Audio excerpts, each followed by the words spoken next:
Our verse today is Luke chapter 10, verse 4. Carry no money bag, no knapsack, no sandals, and greet no one on the road.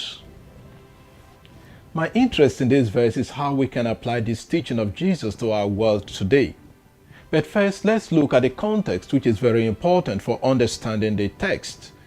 Jesus sent out 72 of his disciples on a mission to go ahead of him, 2 by 2, to the towns he was about to visit. They were to go on this mission because the harvest was rich, but the laborers were few.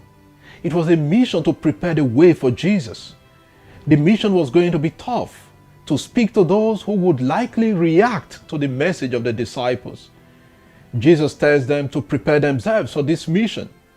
They are to prepare like those going for a battle. Hence, Jesus tells them that they will be like lambs among wolves. They must not overburden themselves with heavy luggage that will impede their agility and swiftness because they are going for a battle. Hence, Jesus says in our verse, carry no money bag, no knapsack, no sandals, and greet no one on the road. What are the implications of these items and the instruction of Jesus? The money bag or the purse would mean stopping along the way to buy things.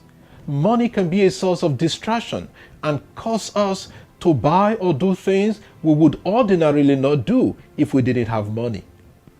Knapsack, pira in Greek, was a leather bag or sack with a strap used by travelers for carrying food provisions. Why will Jesus ask them not to take a knapsack? Food can also be a big distraction. Carrying extra food would mean they think of their stomach more than the mission. They do not have money, and their sustenance must come from the mission and from those they minister to. They have to eat what is given to them and must not be tempted to have a takeaway from their host, so no knapsack. In Matthew, we know that Jesus tells them not to have a second pair of sandals. If you read Matthew chapter 10, verse 10, the idea again is to free them from carrying whatever will slow them down in the mission. And they are to greet no one along the way. The whole point is that they avoid any unnecessary distractions of money, food, possessions, and people. We must admit that this mission was not going to be a permanent mission, but one to prepare the way for Jesus, a short mission. But the same principle applies to long-term missions. We must beware of distractions that take us away from God. These are usually money, food, and people. We are not immune from these distractions even today. The more we strive for these things on earth, our minds go far away from God. How do we conquer these distractions?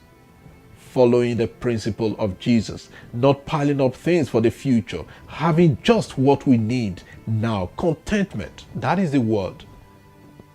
It is even more imperative for preachers of the gospel who must be heaven-oriented and not think of amassing wealth that will fade away soon. What do they need them for?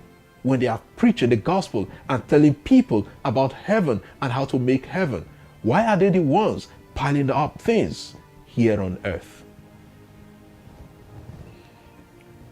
Lord, keep us focused on our heavenly journey.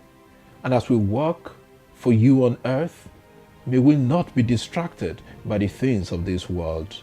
Amen. God bless you. Have a wonderful day.